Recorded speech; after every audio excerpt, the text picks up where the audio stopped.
Hey everyone, it's New Civil War Reenactor coming to you with another video. This one is on salt pork. All right, I promised in a previous food video that I'd take a stab at this, so this is my first shot. Thanks Max Adderley for helping me understand the process.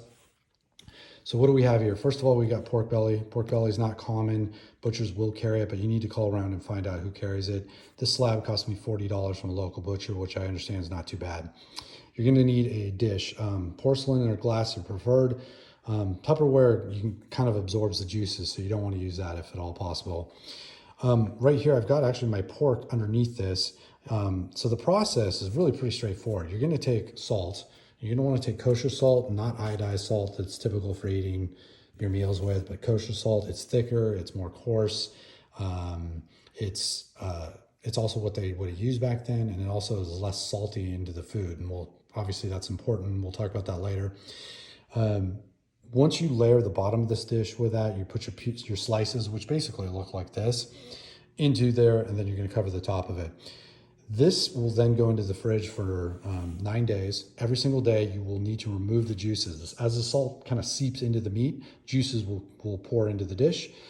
We'll need to get rid of those. So the way we'll get rid of those is we'll actually pull the meat out, clean the dish, empty it out, put new salt on bottom, put the meat back in, put the salt on top and put it back in the fridge. So we'll continue that process for 9 days. At the end of 9 days, we're actually going to take that meat out. And now we actually will use Tupperware. We'll put it in Tupperware. We'll cover that Tupperware. We'll leave it at room temperature.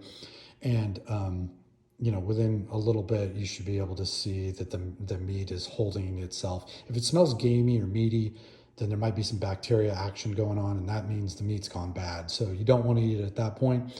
As long as it doesn't smell that way, then you should be good to go. And your meat should last for a couple months.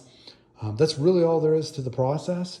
If you have any questions, feel free to add it to the comments box, but this is the simplest way I found to make this. There are some videos on making it from an 18th century standpoint, using barrels and all that, but really this is still historically accurate without using the barrel method, and can give you a reenactment impression of salt pork. Hope this helped everyone.